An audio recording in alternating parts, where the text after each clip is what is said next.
말씀 보겠습니다. 빌립보서 4장 4절로 7절, 신약 322면입니다. 빌립보서 4장 4절에서 7절까지의 말씀을 교독하겠습니다.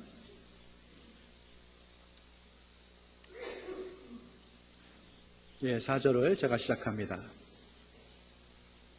주 안에서 항상 기뻐하라.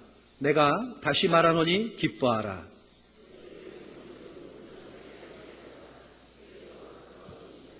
아무것도 염려하지 말고 다만 모든 일에 기도와 간구로 너희 구할 것을 감사함으로 하나님께 아뢰라. 그리하면 모든 지각에 뛰어난 하나님의 평강이 그리스도 예수 안에서 너희 마음과 생각을 지키시리라. 아멘. 지난주가 주일 아침이었는데 기억나시나요? 부활주일 하나님 주신 생명의 은혜의 충만함으로 그 은혜를 가득 받으시고 돌아가신 여러분들, 한 주간도 그 생명 은혜 가운데에 풍성하고 충만한 한 주가 되셨는지요? 그렇게 은혜 안에 풍성한 한 주가 됐을 거라 믿고, 벌써 잊혀진 부활절 아침, 오늘 또 주께서 허락하신 이 주일 아침에 회복의 심령되어서 여러분 심령 가운데에 평강으로 지켜주신 하나님의 은혜가 가득 채워지고 충만해가지고 좋은 열매로 나갈 수 있는 이 복되고 귀한 은혜의 예배, 이 시간이 되기를 소망해 봅니다. 예, 소망해 봅니다 그랬어요. 제가 그냥 소망하는 거예요. 원래는 축원합니다 그래야 되는데 아멘을 잘 안 하더라고요, 우리 교인들이. 그래서 저도 마음이 좀 그래서 이제 축원합니다 안 하기로 했습니다. 그냥 제가 소원합니다 혼자. 그래요. 충만했으면 좋겠어요. 충만해야죠. 주께서 여러분에게 이 은혜를 주시려고 이 복되고 귀한 은혜의 아침을 허락하셨는데, 오고 싶어도 못 오는 사람이 얼마나 많은데요. 특별한 하나님 은혜 가운데 여기까지 오신 여러분들, 마음을 좀 여십시오. 무장을 해제하시고 오픈하세요. 하나님의 은혜를 내가 받겠다. 내가 오늘은 한 말씀의 은혜에 사로잡히겠다. 그렇게 주님 앞에 소망을 둘 때 주님이 우리에게 그 은혜를 이끄시리라 믿습니다. 세상을 사람들이 정의를 내릴 때에 요즘을 풍요의 시대라 이렇게 얘기합니다. 풍요의 시대. 실감나죠? 모든 게 넘칩니다. 넘쳐서 남아요. 남아서 돕니다. 뭐든지 음식도 그렇고 옷도 그렇고 모든 게 어떻게 이렇게 여유가 많은지요. 얼마나 많은 필요한 쓰레기들이 불필요하게 나가는지 모릅니다. 음식물들도 가득가득 채워져서 나가는 거 보면은 참 넘치는 시대는 건 사실이다 생각되는데, 또 한편으로는 이런 시대를 풍요 속의 빈곤 시대라 이렇게 정의하는 사람도 많습니다. 풍요로운 것 같은데, 넘치는 것 같은데 또 가난한 거예요. 힘들고 어렵다는 것이죠. 70년대의 어린 시절을 보낸 저입니다. 80년대, 70년대 이때에 최상위층 부의 상징이 뭐였는지 압니까? 기억들 하시죠? 최고 부자, 최고 상류층은 자가용이 있는 집이었습니다. 자가용이 있으면은 뭐 두말할 거 없습니다. 그냥 부자입니다. 그냥 입이 떡 벌어지는 부자.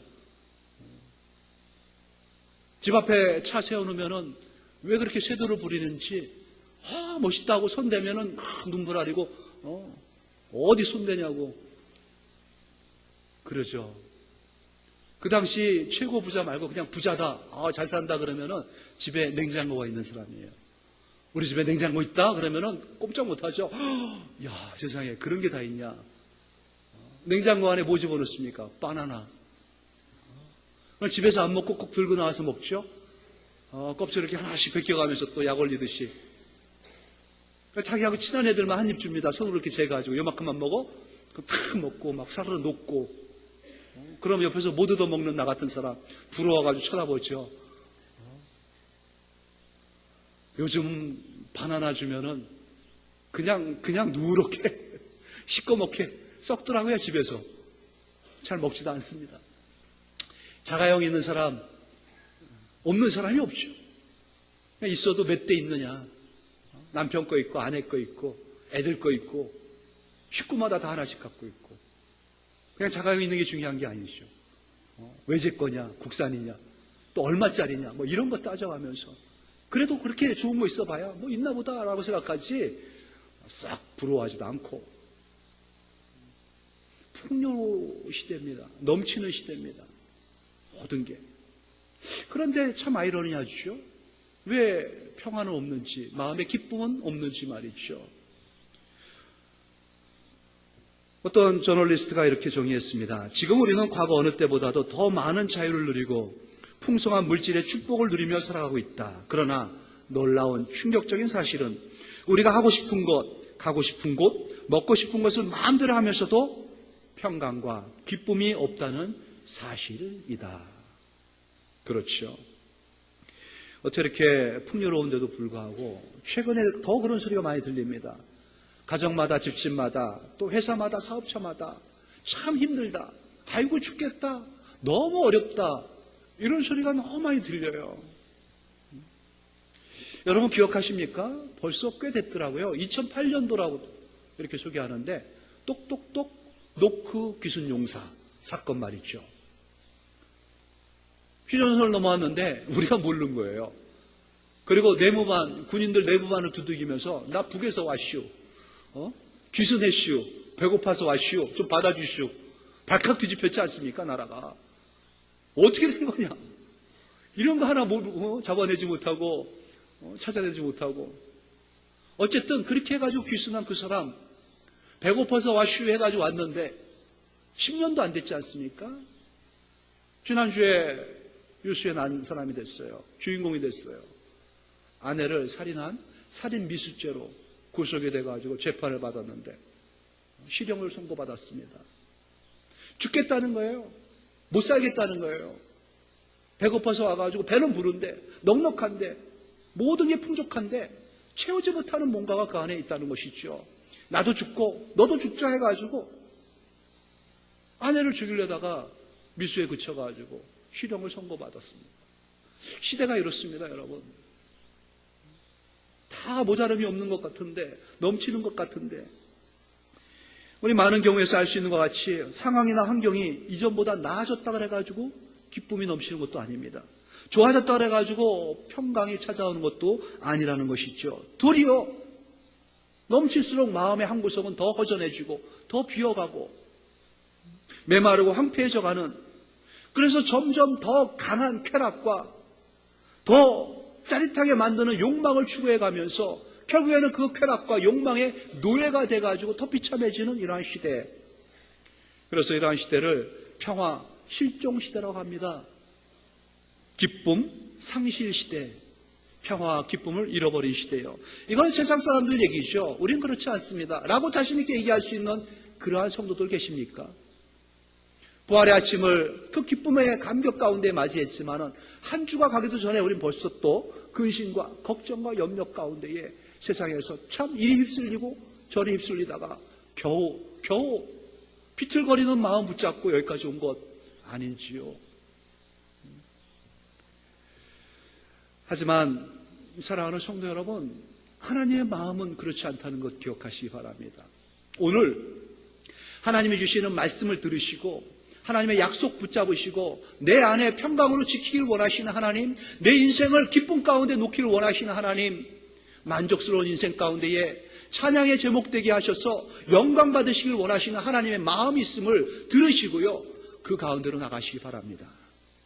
하나님의 평강과 기쁨이 회복되어지는 심령, 그 기쁨과 그 평강 가운데 다시 한번 일어나서 그 좋은 열매를 맺어가는 성도들 모두가 되시기를 축원합니다. 오늘 말씀이 그렇습니다. 오늘 끝말씀 7절 말씀을 한번 보시기 바랍니다. 그리하면 결론적인 말씀을 주시죠. 모든 지각에 뛰어난 하나님의 평강이 그리스도 예수 안에서 너희 마음과 생각을 지키시리라, 이렇게 말씀하십니다. 모든 지각에 뛰어나신 하나님이라는 것은 아신다는 거예요. 아신 거예요. 내 몸의 상태를 아시고 나의 형편과 처지를 아시고 내 마음을 아셔요. 너무나 세밀하게 정밀하게 너무나 잘 아시는 거예요. 내 전을 아시고 내 앞을 아시고 내 후를 아셔요. 좌우를 아셔요. 모든 것을 아시는 그 하나님, 그 하나님께서 괜찮다 하시면서 평강으로 나의 생각을, 나의 마음을 지켜주신다는 겁니다. 요즘 아웃도어가 잘 나와요. 방수 처리가 잘 된 옷들이죠. 바람막이 같은 옷 입고 나가면 비를 맞는데 신기하더라고요. 빗방울이 떨어지면 떼구르르 하고 굴러 떨어져 버려요. 침투가 안 되는 겁니다. 하나님의 평강이 우리의 마음과 생각을 방수 처리해 주는 거예요. 세상의 염려와 걱정이 들어올 수는 있죠. 맞을 수는 있습니다. 그런데 내 안에 머물지를 못해요.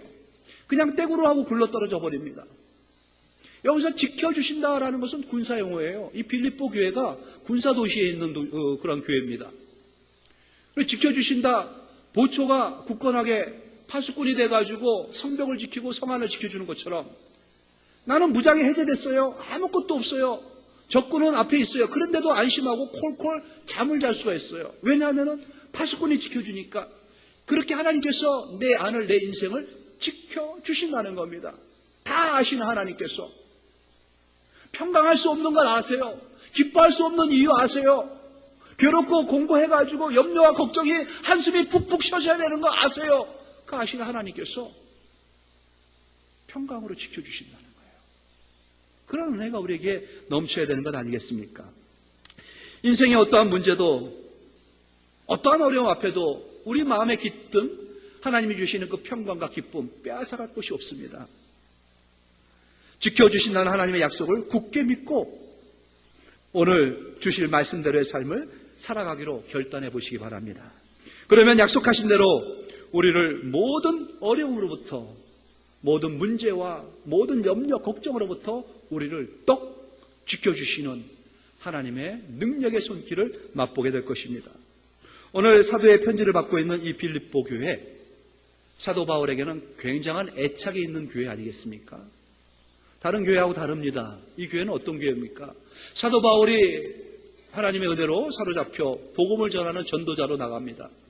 1차, 2차, 3차 세 개의 전도 여행을 했다는 것을 우리는 알고 있어요. 그러니까 처음 1차 전도 여행을 나갔을 때 인근에 있는 아시아, 지금으로 따져도 굉장히 먼 거리까지 복음을 전해 나갔습니다. 어려움도 많이 겪었죠. 그리고 그 교회들이 잘 있나 싶어가지고 또 2차 전도 여행을 나갑니다. 그러면서 전도지를 확장시켜 나가죠. 거기가 오늘날의 터키 일대입니다. 아시아죠. 극동아시아 쪽. 복음을 전하고 여기 가서 복음을 전해야겠다 하는데 성령께서 그 걸음을 막습니다. 하나님의 영이 복음을 못 전하게 계속 막아요. 웬일일까 싶어가지고 하나님 앞에 기도하지 않습니까? 간절히 기도하는 가운데 환상을 보게 됩니다. 어떤 환상을 봤습니까, 여러분? 지중해 넘어 에게에 넘어 있는 유럽에 있는 백색의 코가 큰, 눈은 이렇게 갈색의 그 사람이 빼짝 말라가지고 쾌한 눈 가지고 손짓하는 거예요. 제발 건너와서 우리를 좀 도와달라. 제발 우리에게도 복음을 전해달라. 이 환상을 사도 바울이 보게 됩니다. 하나님께서 유럽으로 건너가라는 뜻이구나. 아시아에 복음을 못 전하게 하시고 유럽으로 건너가 복음을 전하는 그 환상을 봤습니다. 그리고 그는 바다를 건너 유럽 땅에 진출합니다. 그리스 땅이죠. 처음으로 복음을 전하려고 찾아간 도시 바로 빌립보입니다. 거기에서 복음을 전하는데 사람이 없어요. 유대인들을 못 찾습니다. 주일날 봤더니 강가에서 모여가지고 하나님을 찬양하는 무리를 보게 되는데 그들에게 복음을 전했더니 그들이 복음을 쏙 받습니다. 루디아라는 여인이 시작된 것이죠. 그리고 복음을 전하는데 군사도시지만 불안감 가운데 그들은 미신에 많이 치우칩니다. 점을 치고 점성술에 의존하고 우상을 섬기고 숭배하고 그렇게 먹고 사는 사람들이 많습니다. 귀신 들려 점치는 여자, 그 아이의 귀신을 쫓아내버립니다. 그러니 점치는 그 신령함이 없어져 버린 거예요. 주인들이 고소해버리죠. 귀신을 쫓아냈더니 도리어 고발해가지고 연행되어 버립니다. 붙잡혀가가지고 죽도록 얻어 터집니다. 고문당하지요. 그리고 찾고 손발이 묶여가지고 감옥 깊은 곳에 처박힙니다. 그런 도시예요. 근데 거기에서 바울과 그 일행들이 어떻게 합니까? 몸뚱아리가 다 피투성이가 돼가지고 몸도 겨룰 길 없는 그 힘들고 어려운 가운데에 무릎을 꿇고 하나님 앞에 기도하죠. 그리고 그 기쁨 가운데 찬양을 올립니다. 기도와 찬양 소리가 옥 전체를 쩌렁쩌렁 울릴 때에 지진이 일어나듯이 땅이 흔들리고 옥문이 흔들려가지고 열립니다. 모든 죄수들이 이게 웬일이야 다 도망가지 않습니까? 그들을 지켜야 할 간수장이 어떡합니까? 그 모습을 보고 나는 이제 죽었다 싶어서 낙망해가지고 자기 목을 매려고 죽으려고 자살을 결심합니다. 그때 바울이 멈춰라. 우리가 다 여기에 있다. 그가 깜짝 놀라서 바울 앞에 간수장이 무릎을 꿇습니다. 그리고 선생님, 제가 어떻게 해야 구원을 받을 수 있습니까? 그때 그 유명한 말을 하시오. 주 예수를 믿으라. 그리하면 너와 내 집이 구원을 얻으리라. 그 교회입니다. 빌립보 교회.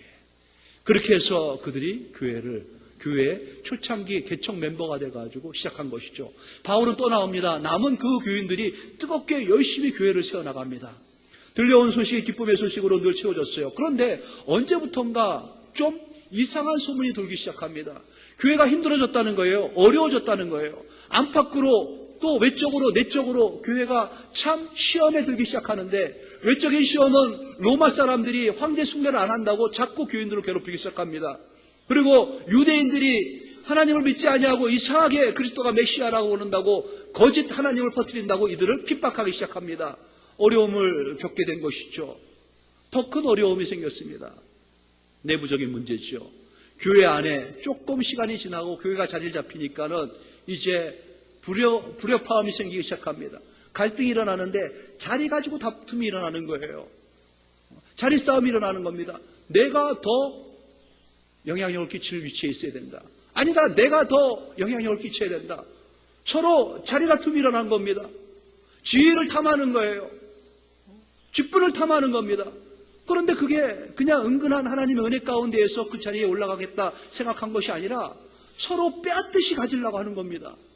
목소리를 내는 거예요. 자기 편을 만들고 분당을 만들고 파당을 만들고 분열돼가지고 긴장감이 조성되더니만은 시비와 원망과 싸움이 일어나는, 다툼이 일어나는 그런 현장이 바로 교회가 되고 만 겁니다. 안타까운 거 아니겠습니까? 평안과 기쁨이 그러한 교회 가운데 깃들 수가 있겠습니까? 잃어버린 지 오래입니다. 언제 예배 가운데 평강이 찾아왔는지, 언제 기도의 감격 가운데서 하나님 앞에 기쁨의 눈물을 흘렸는지 다 옛 얘기가 됐어요. 교회 갈 때에 오늘은 누구한테 싫은 소리를 들어가지고 내 마음에 상처를 받을까? 이게 염려가 되는 거예요. 긴장된 마음 가운데 갑니다. 아무하고도 눈 마주치지 말아야지. 그냥 조용히 예배만 드리고 가야지. 이렇게 결단하고 교회로 옵니다. 날카로운 신경전이 펼쳐지는 거고요. 긴장감이 감돕니다. 한마디만 뱉어도 한마디가 비수가 돼가지고 꽂히고요. 그러면 가만히 있습니까? 두 마디, 세 마디로 날려줍니다. 서로 상처투성이에, 핏투성이에 유혈이 낭자한 교회. 교회가 더 은혜가 없습니다. 마음의 평강과 안식은 고사하고 말이죠. 상처를 주고 받는 치열한 전쟁터와 같은 것이 바로 교회가 되고 만 것입니다. 무겁고 불편한 마음으로 오는 것, 그것이 바로 교회가 됐어요. 마지못해 할 수 없이 또 간다. 언젠간 끊어야지. 결단합니다. 기회만 되면 옮겨야지. 이렇게 생각을 먹습니다. 이러한 소식을 사도가 듣습니다. 그 마음이 어떻겠습니까? 미어집니다. 그러한 소식을 들었을 때 사도는 이 펜을 들고 얼마나 눈물을 흘렸는지 모릅니다. 그게 아닌데, 그렇게 세운 교회가 아닌데. 그러면서 이 간곡한 편지를 써내려간 것이죠. 사도가 이 교회를 생각하는 마음이 오늘 본문 위에 서론과 같이 잘 나타나고 있습니다. 1절 말씀 보실래요? 4장 1절. 그러므로 이들을 뭐라고 부릅니까? 나의 사랑하고 나의 사모하는 형제들아, 나의 기쁨이요, 나의 면류관인 내 사랑하는 자들아. 얼마나 이들을 애착하면서 사랑하는지 모릅니다. 내 사랑하고 내 사모하는 나의 기쁨이고 나의 면류관인 나의 사랑하는 구구철절. 이들을 향한 사도의 마음은 너무나 강한 사랑에 사로잡혀 있는 거예요. 그러한 하나님의 은혜 가운데 세운 교회인데, 성령의 역사 가운데 세워진 교회인데, 유럽에서 처음으로 기념비적으로 하나님이 세워주신 교회인데, 아무것도 아닌 것 갖고 싸우고 다투고 분열 가운데 신경정벌리 가면서 날카로워가지고 상처 주는 것이 되고 만 교회. 그럴 수는 없지 않니? 그럴 수는 없지 않니? 하면서 사도가 이들에게 권하는 말씀이 뭡니까? 그러지 말고 내 사랑하는 자들아, 자리 그깟 거 너무 탐하지 마. 세상에 이런 거 저런 거 너에게 만족 주는 거 아니야. 그냥 너희들이 있어야 할 것은 오직 처음 그랬듯이 지금도 마찬가지야. 주 안에만 거하라. 주 안에 서라는 겁니다. 이것도 군사 용어예요. 주 안에 서라. 이와 같이 보초와 같이, 보초가 문을 지키지 않고 떠나가 버리면 어떡합니까?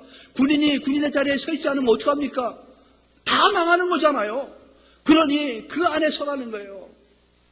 헛된 자리 탐하지 말고, 헛된 욕심 부리지 말고 주 안에 머물러 주 안에만 서 있으라는 거예요. 굳건하게. 이 교회에 많이 힘들게 하는 성도들이 있죠. 처음에 여자 집사가, 여자 성도가 돼서 그런지 몰라도 이 빌립보 교회는 여성도들이 많았습니다. 서로 입김을, 목소리를 내는 여자 성도들이죠. 유집사가 있었고 순집사가 있었어요. 나중에 가서 이 둘이 첨예하게 대립이 됩니다. 계속 갈등과 신경전을 벌이면서 교회가 힘들고 어려워져요. 그들의 이름을 사도가 거명합니다. 그리고 그들에게 권하죠. 2절 말씀 보세요. 내가 유오디아를 권하고 순두개를 권하노니, 유집사하고 순집사예요. 뭐라고 부탁합니까? 주 안에서 같은 마음을 품으라. 주 안에서 같은 마음 품어라. 내 생각에 사로잡혀가지고 내 마음에 그를 맞추려 하지 말고, 그 안에 서가지고 그 입장 고려해가지고 뭐 어떻게 하겠다 하지 말고, 너나 저나 다 주 안에서 같은 주님이 주신 마음을 품고 살라는 거예요. 이 마음을 품으라 하고 얘기하지 않습니까? 그리스도 예수의 마음을 품고 서로 그 안에 버물러라. 그리고 부탁하는 게 3절이었어요. 복음에 힘쓰는 여인들에게 협조해라. 주방에서 일하고 또 저렇게 일하고 이렇게 힘쓰고 애쓰는 많은 여인들이 있어요. 시기하고 다툼하고 네가 하냐 나는 안 한다 이렇게 하지 말고 같이 팔 걷어붙이고 그냥 조용히 도우라는 거예요. 협조해라. 협력자가 되라. 자리에 있다고 하고 자리에 없다고 안 하고 그게 무슨 말이냐 이거죠. 협조해라. 또 나하고 동역자 된 자들, 말씀의 종들이에요. 잘 섬기래요. 말씀의 종들. 이거 권면하는 거예요, 사도가. 그러면서 그러한 내 인간적으로 못할 수밖에 없는 상황이지만 사도가 이렇게 권면하는 말씀을 주 안에서 서로 굳게 서고 섬기고 서로 협조하고 같은 마음을 품고 이런 것들은 어떻게 가능하냐? 주님의 평강이 우리 마음과 생각을 지켜줘야지 가능한 거예요. 내 안에 주님이 주신 그 은혜 안에 기쁨이 넘쳐야지 그렇게 가능한 거예요. 그래서 7절 본문의 오늘 결론 말씀이 그겁니다. 다 아시는 하나님께서 그리스도 예수 안에서 평강으로 너희 마음과 생각을, 너의 삶을, 너의 인생을 지켜주실 것이다. 하나님 지켜주신다. 그럼 봅시다. 사랑하는 성도 여러분, 어떻게 해야 그런 문의가 되는지 말이죠. 3가지를 말씀합니다. 이렇게 하면은 주님이 지켜주신다는 거예요. 3가지를 새겨야겠습니다. 하나님의 평강에 지켜지는 마음이 어떠한 마음인지, 어떠한 염려도 이들의 마음을 갉아먹을 수 없게 만드는 하나님의 평강. 첫 번째가 4절입니다. 주 안에서 항상 기뻐해야 하는 것입니다. 하나님이 줘서 기뻐하는 게 아니라요, 주님 안에 있기 때문에 우리 안에 기쁨이 있다는 것이죠. 그것을 끌어내라는 겁니다. 주 안에 있기 때문에 기뻐하는 겁니다. 재차 강조하지 않습니까? 주 안에서 항상 기뻐하라. 내가 다시 말하노니 기뻐하라. 우리가 주님 안에 있다면, 부활하신 예수 그리스도를 믿는다면요, 우리에게는 기쁨이 넘치는 겁니다. 누구나 예외 없습니다. 주 안에서 항상 기뻐하라. 내가 다시 말하노니 기뻐하라. 이 환호성, 사도에게 터져나오는 이 환호성, 우리에게도 가능한 겁니다. 키에르게고르 철학가면서 신학자가 이 문구 앞에 사로잡혀가지고 얼마나 큰 기쁨 가운데 사로잡혔는지, 나는 기쁨에 기뻐하고 기쁨으로 말미암아 기뻐함으로 기쁨의 기쁨을 기뻐한다. 오늘 생각하는 공란에 잘 적혀 있어요. 그의 기쁨의 고백 말이죠. 누구나 예외 없습니다. 어디에 있을 때 우리가 이렇게 기뻐할 수 있다고요? 주 안에 있을 때요. 그 자리에 있을 때가 아니고 그거 욕심내가지고 차지했을 때가 아니라 주 안에 있을 때입니다. 엄마 품에 안긴 갓난아기의 그 모습을 생각해 보세요. 엄마 품에 안긴 갓난아기 어디에 있을 때 기뻐합니까? 좋은 환경에 있을 때, 여건이 좋고 분위기가 좋을 때 아이가 기뻐서 빵긋받고 웃습니까? 그 아이는 엄마 안에 있으면, 엄마 품 안에 있으면 그냥 기쁜 거예요. 그냥 즐거운 거예요. 우리의 기쁨의 그 근거는 예수 그리스도입니다. 주 안에 있으면 기뻐할 수 있는 겁니다. 이제 우리의 그 기쁨을 내가 드러내야 되는 거예요. 내가 나타내야 되는 겁니다. 기뻐하십시오. 다시 한번 말씀드리지만 기뻐하십시오. 기쁨을 깨는, 기쁨을 저해하는 모든 것들 우리에게 있어서가 안 됩니다. 우리가 주 안에 있다면 기뻐할 수 있는 이유가 충분한 것이고 그러면 된 겁니다. 더 이상 다른 근거는 없습니다. 주 안에 있다면 기뻐하시고 또 기뻐하십시오. 여기서 기뻐하라 할 때 항상 기뻐하라 하죠. 판토테라는 헬라어를 씁니다. 시간적 부사예요. 항상 기뻐하라. 언제든지 기뻐하라는 거예요. anytime입니다. 이때 저때 고르지 말고 늘 기뻐하는 겁니다. 기뻐하라도 이게 생각하는 공란에 카라라고 원어가 나와 있지 않습니까? 이 기뻐하라는 카이로예요. 원형입니다. 이거는 모든 환경을 초월한 기쁨을 의미합니다. 이래서 기쁜 게 아니고 저래서 기쁜 게 아니라 그냥 초월적 기쁨을 드러내라는 거예요. 언제든지. 그러니 모든 지각에 뛰어나신 하나님이 아세요. 이거 기뻐할 이유가 없는 거야. 기뻐해야 할 근거가 없는 거예요. 그럼에도 불구하고 이렇게 명령하시는 거예요. 아파 죽겠는데 기뻐하래요. 망해가는데 기뻐하래요. 사건이 터져가지고 괴로울 수밖에 없는데 주님은 아시면서도 기뻐하라는 겁니다. 왜? 주 안에 있으니까. 주 안에 있으니까. 그때에 주 안에서 항상 기뻐할 때에 하나님의 평강이 우리를 지켜주십니다. 우리의 마음을 지켜주시고 우리의 생각을 지켜주시고 우리의 인생을 지켜주시는 겁니다. 또 한 가지 있죠. 언제 하나님께서 이렇게 지켜주시냐? 이어지는 5절 말씀입니다. 너희 관용을 모든 사람에게 알게 하라. 주께서 가까우시느니라. 모든 사람에게 뭐를 알리라고요? 관용을 알게 하라. 이렇게 명하십니다. 관용이라는 것은 너그러움이에요. 너그러움. 유한 마음 있죠? 유한 표현. 이런 거를 모든 사람에게 알게 하라는 겁니다. 주께서 가까워하셨기 때문에 그래요. 그러면 하나님의 평강이 우리를 지켜주시는 겁니다. 누구에게나 라는 말씀을 주의 깊게 보시기 바랍니다. 선별적인 게 아닙니다. 내가 관용을 베풀어야지 하는 사람은 관용 베푸는 게 아니에요. 아, 이 사람은 괜찮으니까, 이 사람은 좀 보기 좋으니까. 이게 아니라는 거죠. 누구에게나 합니다. 내 외모를 취하지, 내가 외모를 취하는 게 아니라 그냥 영혼을 갖고 있는 사람이라면 다 내 상황 고려하지 아니하고 그의 형편 고려하지 아니하고 그냥 아무에게나 관용적 사람이 되라는 거예요. 자비로운 사람이 되라는 거예요. 너그럽게 대하는 사람이 되라는 거예요. 부드럽게 대하라는 거예요. 어떤 사람한테는 아주 부드럽습니다. 눈웃음도 이렇게 막 치면서 입꼬리가 이렇게 올라가가지고 하면서 얼마나 좋아하는지 뭐 친척되나? 아니더라고.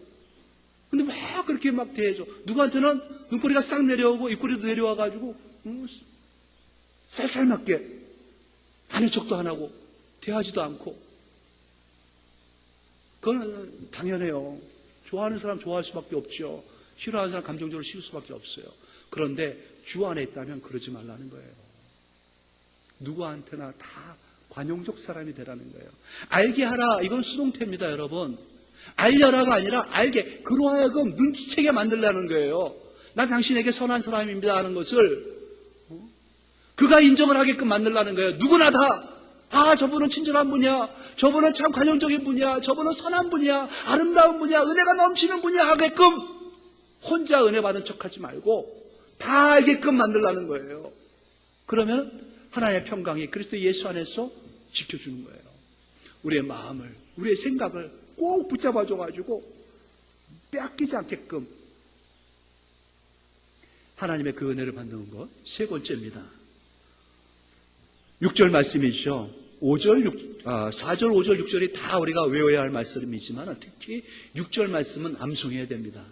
우리 같이 한번 큰 소리로 암송하면서 읽어보겠습니다. 시작. 아무것도 염려하지 말고 다만 모든 일에 기도와 간구로 너희 구할 것을 감사함으로 하나님께 아뢰라. 뭐 하지 말라고요? 염려하지 말라는 거예요. 염려하지 말라는 겁니다. 염려는 사탄의 선물이에요. 사탄의 선물입니다. 어떠한 염려도 다 사탄이 주는 선물이에요. 넙죽넙죽 받아가지고 마음에 간직했다가는 마음이 무너져 버립니다. 인생이 파탄나 버려요. 염려는 쥐와 같습니다. 갉아먹습니다. 우리의 마음을 사각사각.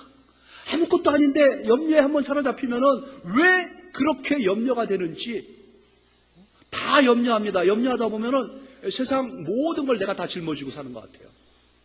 별거 다 염려하고 삽니다. 하나님 주신 선물은 걷어쳐버리고 사탄이 주는 거는 잘 받아먹어요. 그렇게 채우지 말라는 거예요. 염려하지 말라 그랬으면은 염려하지 말아야 됩니다. 염려가 들어오면 딱 차단해버려야 돼요. 내쳐버려야 됩니다. 염려가 들어오면 평강을 빼앗겨버려요. 기쁨이 끝나버립니다. 그러면은 관용적 사람 무슨 관용적 사람이에요. 그냥 문제만 일으키고 핍박하고 트러블 메이커가 돼가지고 염려가 일단 딱 차단돼야 되는 거예요.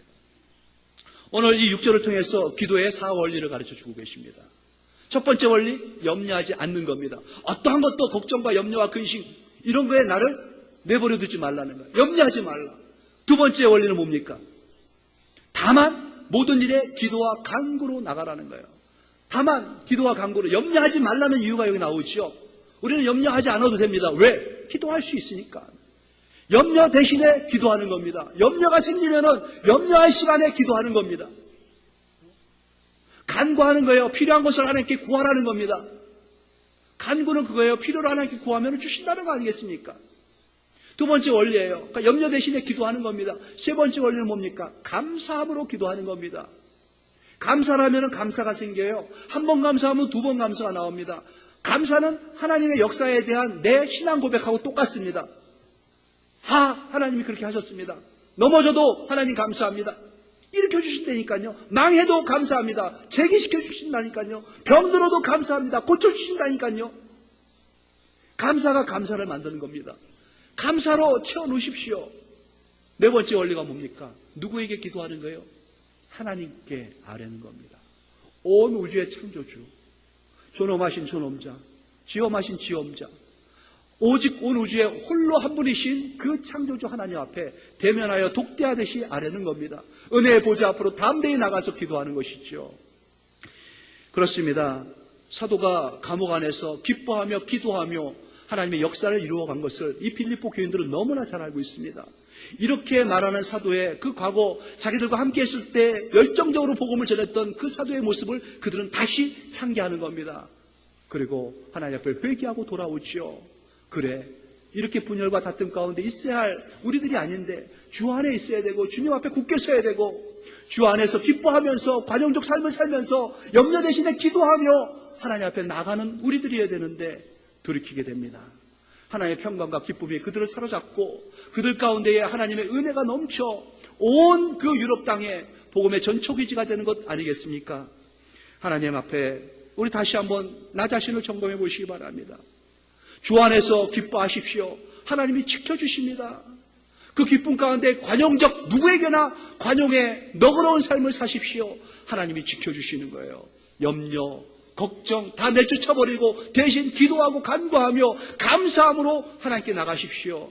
그리스도 예수 안에서 하나님의 평강이 굳게 여러분의 마음과 여러분의 생각과 여러분의 몸과 여러분의 가정과 여러분의 직장과 여러분의 인생을 지켜주십니다. 그 은혜가 충만하기를 축원합니다. 하나님 아버지 은혜 감사합니다. 많이 힘들고 어렵습니다. 풍요로운 것 같지만 왜 이렇게 텅 비고 허전한지요? 왜 이렇게 하나님 아버지 우리는 염려와 걱정과 근심 가운데에 한숨 쉬는 인생을 살아야 되는지 이 사탄의 계략에 넘어갔습니다. 이제 하나님 결단하고 돌이킵니다. 주 안에서 항상 기뻐합니다. 주님의 그 기쁨 가운데 관용적 사람이 되어서 모든 사람에게 주님을 전하는 자들이 되겠습니다. 아무것도 염려하지 않겠습니다. 오직 기도와 간구로 감사하며 하나님 앞에 나아가며 하나님 주신 은혜 안에서 하나님이 지키는 그 보호와 지킨 가운데 인도함을 받고 하나님의 복된 가운데 복이 넘치는 축복된 인생 되겠습니다. 감사하며 우리 주 예수님의 이름으로 기도합니다. 아멘.